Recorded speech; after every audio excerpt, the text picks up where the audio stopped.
Hi there, I'm Sarah Hawkins at Clark Lindsey, and today, thank you for joining us for the Clark Lindsey Conversations.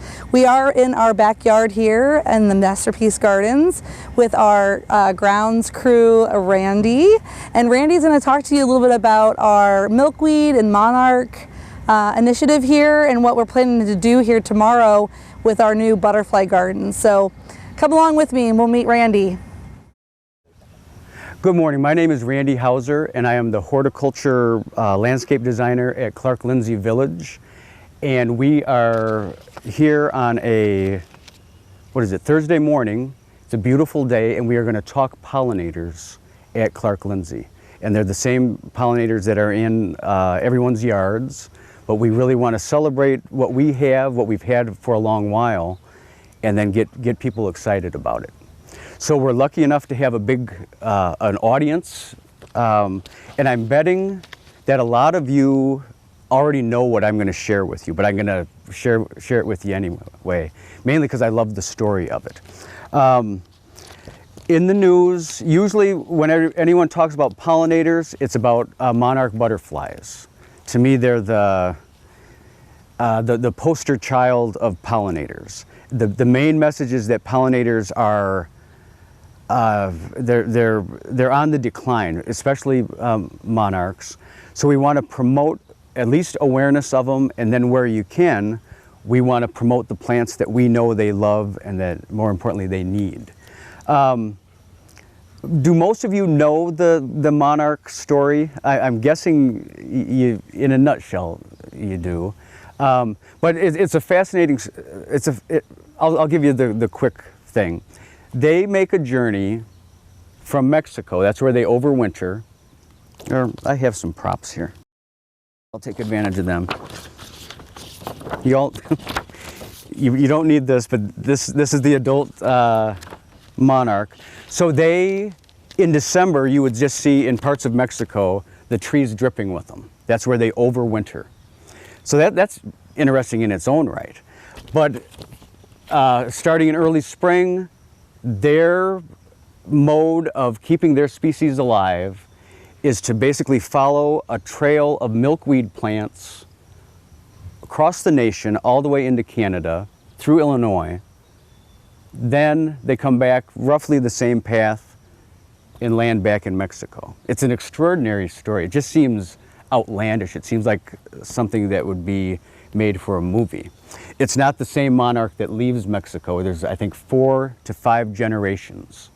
So when we see them, they roughly go through Texas, and then that's sort of a generation. Then they come through Midwest. That's us. That's our yards. That's these gardens. That's this milkweed. That's where, and if you, I don't know if we'll see monarchs today. I bet if we do, a lot of them, they just look bedraggled. They look like they've been through heck. But just think of the miles they've put on.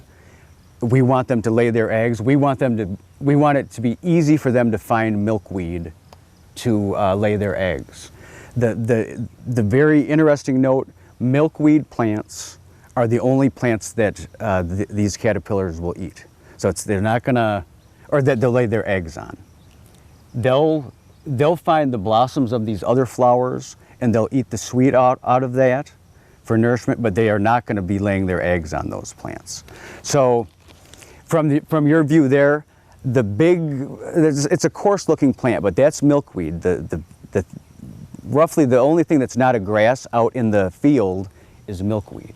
So I've been here about 1.25 years. The people that were here before me did a great thing. They started this milkweed. So we just want to keep that going. We don't want only milkweed, but it's nice just to have, when the monarchs see that, they're going to say, this is easy food. This is easy place. So with that said, so the monarchs now, they're on their way north. So that's where you'll see them passing through pretty much year round. You'll have some stragglers, and then in the autumn, a different generation will come back through, and they're less about laying eggs. They just want to make it to Mexico. So in the autumn, you just want a bunch of plants like asters that are just loaded with the nectar that they need for the food. So it's very much a standalone story. It's just, you could just concentrate on that and you'd say, wow. But I like to say that they are not the only pollinator story. To me, that story is strictly keep the monarchs going, provide the milkweed, very interesting story. But especially around here, I'm just as interested in the other pollinator stories. Most people would sell, okay, you need pollinators to have food, and that is true. Like for our corn and bean crops, you don't need, those things are self-pollinated, or the wind, gravity does it. So it's not like a monarch's gonna help them out, or even a bee. But the bees sometimes go after the sweetness that's in the bean blossom. So the biggest message is that you need pollinators to have food, especially fruit crops, apples, nut crops, not so much nut crops here. But you also need it just to keep all the species going, even if it's a weed. I'm not going to promote weeds, but if it's a native plant, I promote it. And you just want as many interesting plants on your ground, be it this big place, or if it's your yard at home. It could be a little 2x2 thing. You want interesting plants to begin with. That's my thing. Because if you have interesting plants, you have interesting bugs, and that's the pollinators. And if you have interesting bugs, it goes up the line. You'd have interesting birds, which is beautiful. And then go up a little bit further, you have interesting animals. And there's sort of a limit here. If you call deer an interesting animal, we have that, to the point where we want to limit that a little bit. But it's just, I try to sell the whole story. Even though, this is sort of gets you in the door of the story. So with that said, this year I was talking to Joan, because we looked out at the milkweeds, and she asked, or you said how you and your children would find them. This year, with all that milkweed, we found 2, which is, hopefully that doesn't mean something. I don't think it does. Usually mid-July is when you can almost lift up any leaf and see them. But about a week ago we found, of course I don't have the photo, that's all right. We found a caterpillar, like this big fat one. So I knew it was going to be close to making its cocoon. So sure enough, and we have to be sort of ginger with it, but there's the cocoon, and I bet you've seen it before. That'll be in there probably another 7 days, and then it's just, if you're lucky enough to be there when it actually drops out of there, it's just the coolest thing. So absolutely neat stuff. Now in the same canister, let's see, I'm going to get that one out. Am I getting out of the light, Andy? All right.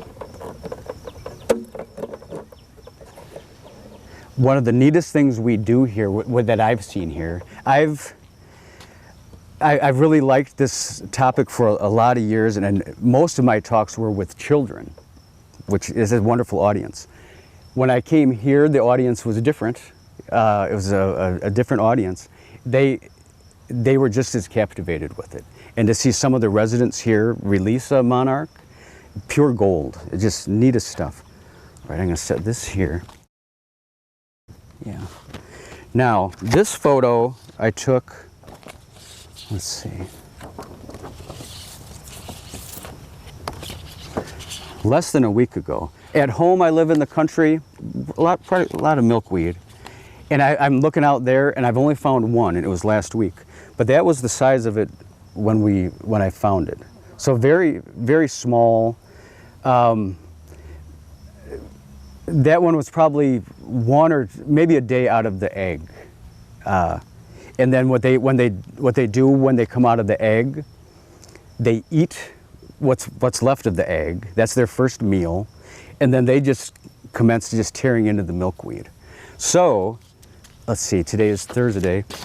4 days later, this is how big the one from the photo is. So Wow. that's probably the width of the quarter now, or at least a nickel. And all I do is keep adding a fresh milkweed leaf in this container every day. Now some people say, oh, you should just just leave them be.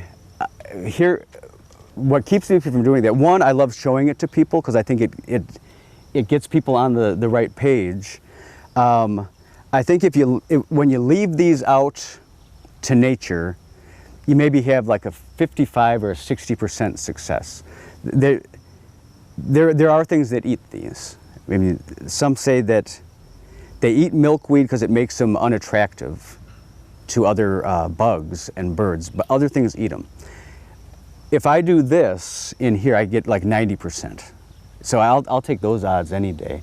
So especially the educational tool, can you get pretty close on that? Okay, so yeah, that one, you saw how small it was on the photograph. And as long as I keep adding new leaves to it, soon enough it'll make the little cocoon, and usually they start them on the top of the container. That one started it on the side. I'm not really sure why. Yeah. But absolutely beautiful. So I'm hoping that we will get like 7 or 8 of these boxes going, in that, you know, whoever wants to release one, not everyone wants to touch a bug, but most people do. And it's just the neatest thing, and who knows where they go next. But I don't really care. We're just, I think, adding to the herd that will help the numbers. I'm going on and on about monarchs, but they're equally fascinating stories. They're swallowtail butterflies, and they don't make the big glamorous journey. They just stay right here, and I like them just as much. I like their story just as much. Sort of a homely cocoon. Doesn't have gold specks on it. Usually it's in the dirt, but to me it's a smarter route. They don't have to leave. They don't have to travel the nation. So what we can do, are there any questions? I'll be glad. I know I ramble, but if you have any questions about it from this view, yes. When they winter over in Mexico, what's their food down there? I think they get they eat like animals on the way. In that last generation, they live longer, and I think they're bigger and stronger. So they ramp up toward that last hurrah, and then I think when they make it to Mexico, it's not like a coma or anything, but they just relax. And I think, I'm sure some of them pass away, but I'm betting most of, it probably isn't milkweed right then, but it would be anything that provides nectar, the sweet stuff. So even from where you're sitting, we're to your right, where a lot of those daylilies are, we're going to establish that as there's an organization called Monarch Watch, and that's like the official, the smartest people about monarchs. And they have a system where you can get certified as a monarch, I think, way station, which we're already a monarch way station. It's not like we need a sign, or the monarchs don't need a sign to say come here. But I think it's just real neat to be part of that group, because it shows that we've sort of done our research, and it's a nice springboard to finding out more about them. So tomorrow, we're going to tie it in with a staff member that's retiring, and she loves monarchs, Paula Martin. And we are going to turn that, we have the plants sitting over there. We can talk about those if you all want to. But we're going to turn that into, an official monarch way station. And the neat part is it's going to be surrounded with stuff that we know already sort of serves that purpose. And the resident gardens are over there. That's a constant source of pollinator stuff. So what we could, do you have any questions about any of the specific plants, or is this old news to you, or is any of it new? I'd love, this is what my main goal, and this is also in previous jobs, was to get as many of these in yards as I can. And it's butterfly milkweed. This is not the same plant as that, I just call that like ditch milkweed. But this is an absolutely beautiful plant that most yards, usually you can find room for at least one of them, hopefully more. But just the most stunning orange that you're going to get. And it does not get, you know, tall as your shoulders. That's probably gets about 2 or 3 feet tall. And the monarch absolutely loves it. So in other pursuits, my goal was always to give away like 1,500 of these, knowing that they're not all going to make it, but I'll bet 1,000 of them make it. And it's neat when people send me pictures of their milkweeds. And sometimes it's luck. Sometimes you'll go a year or two and nothing will lay eggs on it. But then that third year, I bet you'll get something. And then some people have luck. I've had them lay eggs even when they're this small. And it's very weird scale when you have that huge caterpillar on a very small plant. So at the end of our little discussion, I'm hoping you'll all want to take at least one of these home with you, and then find a nice sunny spot for it.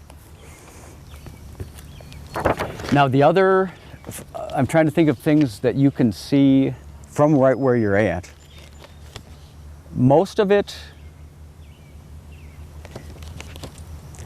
usually during a talk like this, I'll stress, well, we got prairie, I want native plants, and I know that the native plants aren't as showy, so that's why even in our gardens you'll see a lot of exotic stuff. But that, I think, what we try to show is that you can do both, try to do both things well. I do know that like the monarch, it'll want the native stuff. If it had a blindfold on, it would choose the native stuff over the zinnias and things. But I'm one of the biggest fans of zinnias, which are as exotic as you can get, because it's like candy to them. It's fast food for them.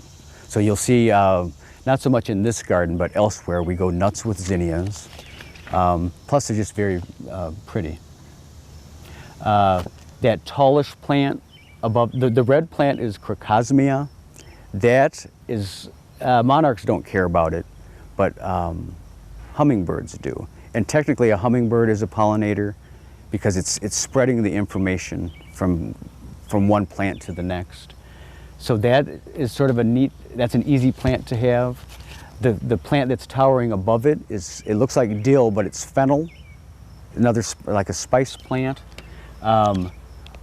And I just let it wander. I think we started with one plant, and now it just, I let it wander. One, because it's pretty, but also because swallowtail butterflies, that's a host plant for them. So not every plant here is a host plant, but I bet most of them are. Now the plant to the left, that very bright purple, that plant is butterfly bush. This is butterfly weed. You'll see butterflies all over that. I would, and we have some there, so you know I don't hate the plant, but it's from Asia. So to me it loses a few points if it's not a native plant, because I think that it provides food for the bugs, but it's not the same caliber of food. Real science, I think, I don't know the real science of it, but I'm pretty sure that's true. In addition to what we're doing with the pollinators, and it was just such a natural thing to do, we have a staff member named Corey who has bees at home, a beehive. So he thought it would be neat if we provided that here. Clark Lindsay Village has been very supportive of it.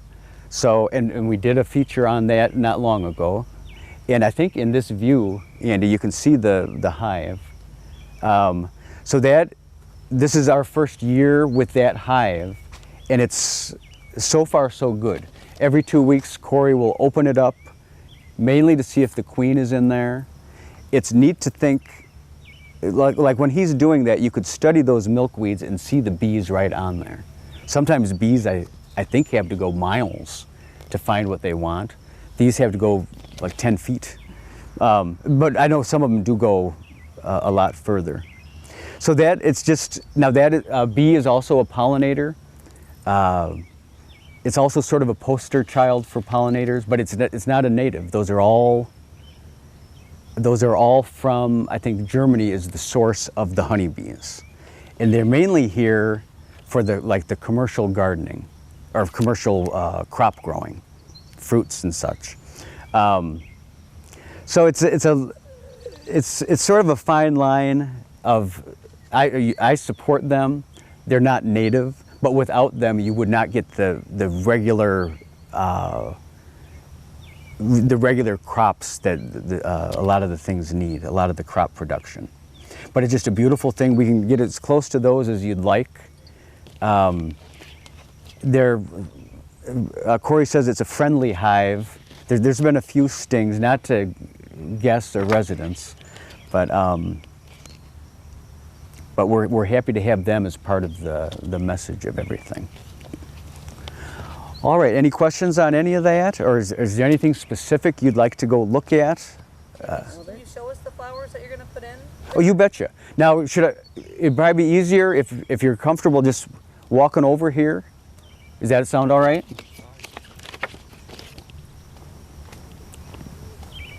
Butterfly milkweed. Where'd you buy those plants, Randy? Country Arbors. Those milkweed things over there? Oh, You got those also? the little ones? Yeah. Oh no, we grew those by seed. Oh, you did? Yeah, those are pretty easy. What's nice, once you have a couple of those plants, you just gather the seeds in this big glob of the puffy stuff, and it's hard to separate the seeds.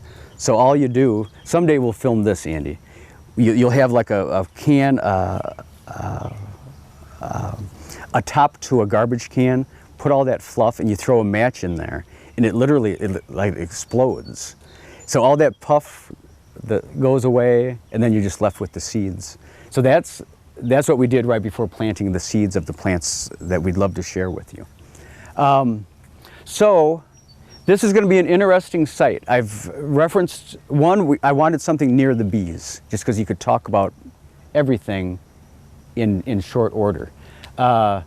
This was obviously an existing site. It's nothing but daylilies. Daylilies are beautiful. Monarchs don't care about them. I'm sure other plants do. So things visit the daylilies. As a pollinator plant, you can just do a lot better. But so we're going to leave some of these, or move a lot of them. It's not going to be the focus of this site anymore. What I want this roughly square to be, and we'll come to about here, and it's going to be easy as all heck. We're not going to prep the ground. These plants, which I know are pollinator friendly, not just monarchs, but almost, you can see bugs on these now. I want them, and I don't even care if what order they're in. I want it to feel like a hodgepodge. It's not going to look like a prairie, mainly because you'd find this in a prairie. This is Liatris, blazing star. You would find this in a prairie. This is bee balm. I couldn't find any that are blooming, but this is going to be, it's a cultivar of the native plant. So the big thing that they breed out of the native one, this will not get mildew. The mildew is that powdery stuff that hits some plants. It doesn't kill them, but it just sort of dirties them up. So this will be part of it. Another feature of bee balm, generally deer and rabbits don't like it. It's very, I don't know, if you want to tear a leaf off, it's very minty, and the deer, they don't like that kind of stuff. They don't like tough plants, and they don't like strong smelling plants. So I know those will go untouched. These might get challenged, we'll see. This is Agastache. I just know that this is going to spread like crazy, and you'll get literally hundreds of bugs on this.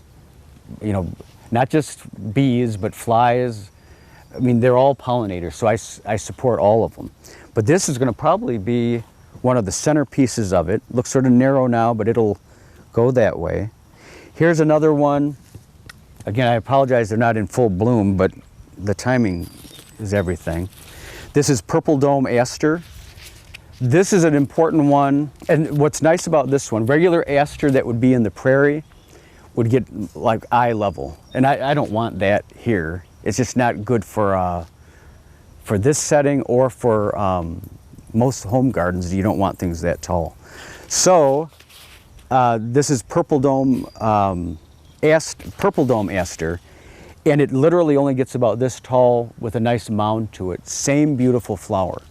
Now, a true scientist would say a pollinator is going to want the one in the prairie before this. Sometimes you make compromises. I want the prettiness of this. Some people aren't going to want to go knee deep in the prairie.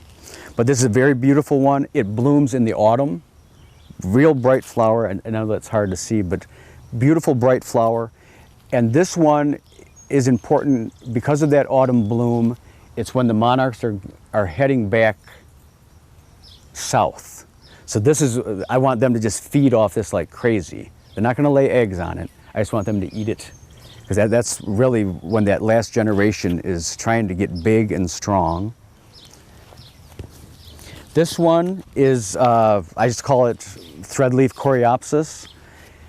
Sometimes usually I'll say, oh, they've really tinkered with that color, or they've really fooled with that one science-wise.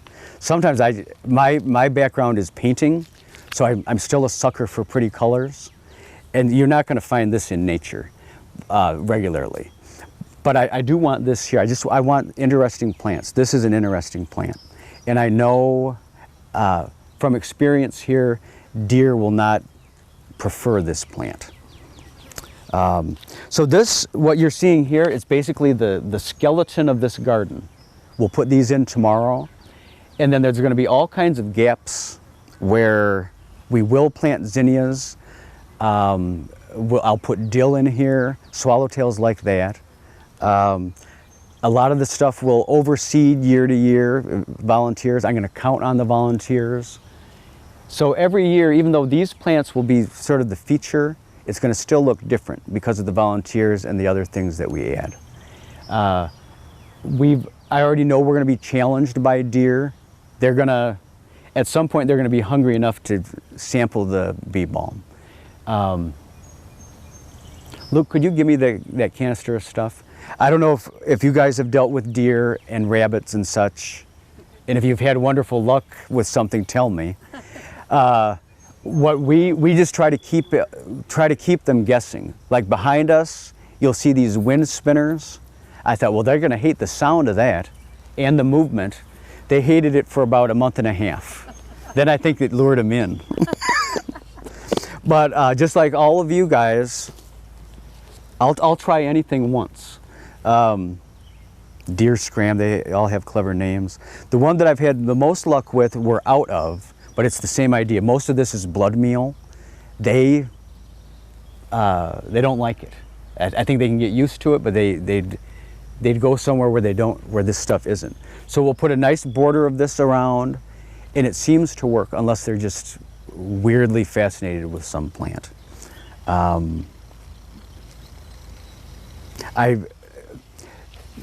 With this kind of stuff, and then getting plants that for the most part they don't like, that's about the only way you can win.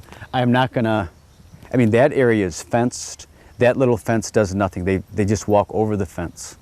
And then you'll see in Meadowbrook Park, you'll see fences like circus height, which I don't want that look either. It'd feel like a zoo. So it's a balancing act, that's for sure.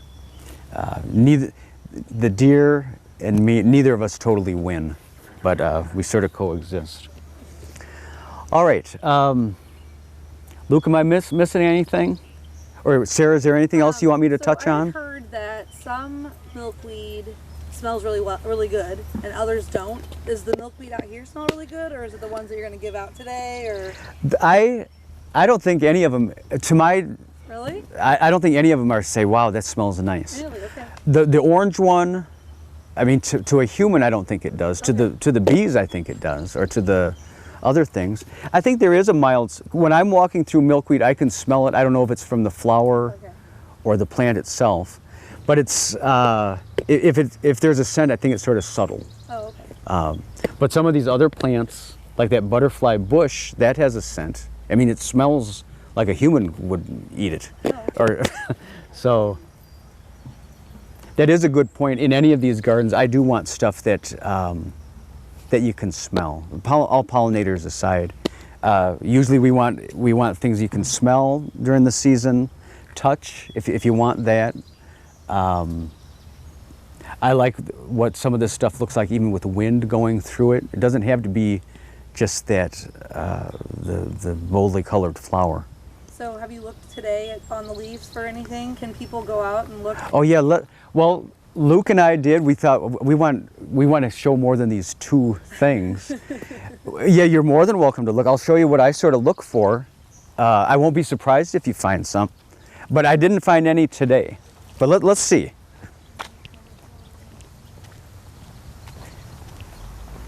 And we'll sort of keep our distance from the bees, because when we were talking earlier, they seem sort of edgy today, and I just wouldn't want any stings today. So here's what I do when I'm in a milkweed patch. First, and I'll speak in common terms, usually if they're very active, you can see like the piles of poop that they make. It's just dark, leafy poop. So that would be down here. And if you see that, then it's a simple, usually if you look right above it without breaking the whole plant, that thing would be munching along here. And usually the other obvious clue would be a lot of the leaf would be missing. Sometimes it's just very lucky. The very tiniest one, that's the only one I found on all my ground. And it's hard to, that tells me there are some things that eat them. They're just not 100%. But yeah, it's fun, and you're welcome to come back here whenever you want. And of course there's other bugs on here, so no one should be shocked with that. But these, for the most part, if I was a monarch, I don't see how I'd resist. If you would, and if you're very lucky, you'll see the monarchs blipping about, and you can sometimes see the female monarch laying the eggs underneath. And she'll just methodically, usually it's one per plant, but she'll cover like 25 plants. So hopefully this becomes like a little nursery for them. There may be a monarch over around the beehive there. Oh, there's one right there. That's a good sign. That's a wonderful sign. Now it could, does it look sort of wore out, Dale? Not to me it does. Because sometimes you'll see them, the wings are tattered, you're surprised they can even fly. But then, And what caused that? just miles of flight. Miles of flight. Right. And then, When will they be in their prime? You said July, like later in July? I looked in my notes from last year, mid-July is when we were finding a lot of them here. And I know, when I look on Facebook and such, people are finding them already in town. Sometimes it's luck. Both. Both. Yeah, they're finding they're seeing the monarch, and this is in their home gardens. That's what makes me happy. In the home gardens, you can have the feel of this.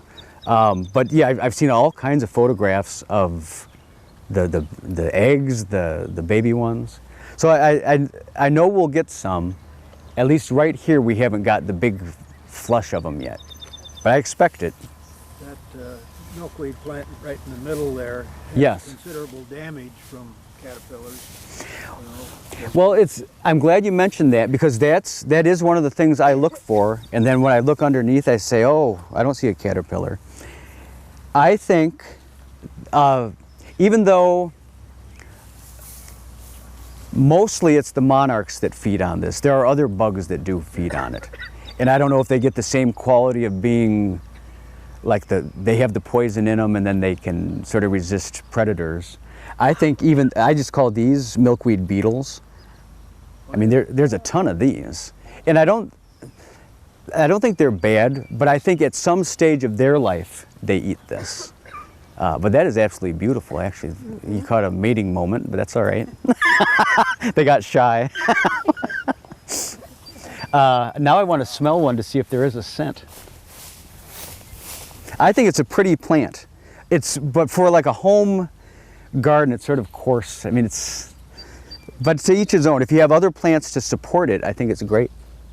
You know what, Sarah, this does smell nice. So somebody had posted Heck yeah. the event page about this event. Get your nose in those milkweeds. Oh yeah, I'll pass. And I never knew that. That is, well yeah, there's that. Well, I gotta go smell one now. That's very nice. It's not so subtle. Okay. So you can sort of sense why, now the milk's gonna get on you, so. Yeah, and it's just to wash hands good when we're all done. Oh yeah, it do smell good. That's very nice. Well, I'm glad. Andy, were you able to see the flying one, or is that too far? I'll get it after. Very good, very good. Oh, it's sticky. The milkweed is sticky. What is that? Do you have milkweed in your yard? It smells like lilacs. It does smell, you're right, Jeannie.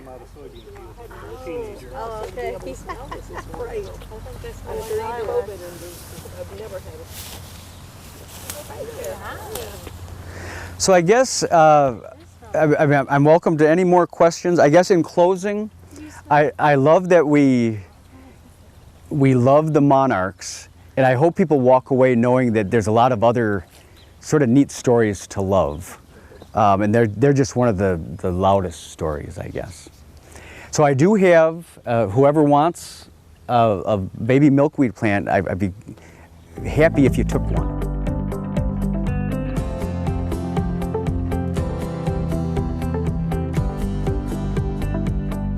Hello, I am Michelle Roberts. I am the Program Director of the Occupational Therapy Assistant Program at Parkland College.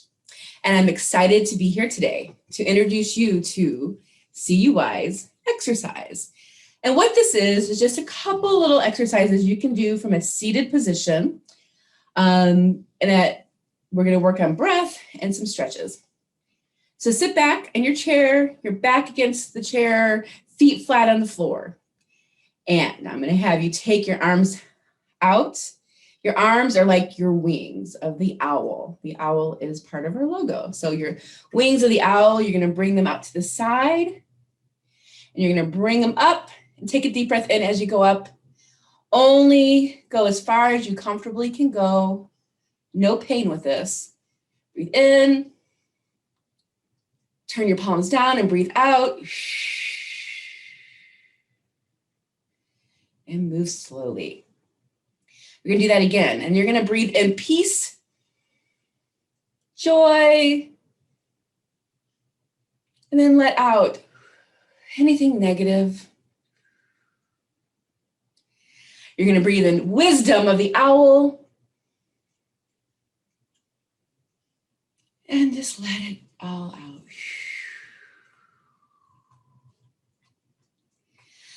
Then I want to have you roll your arms up, bring your arms, your wings back into a circle. Get those shoulders moving. Breathe in and out. In and out. Think about just spreading those back of your wings out. Okay. And one more. Good. And now we're just going to take another deep breath in with your wings. And breathe out.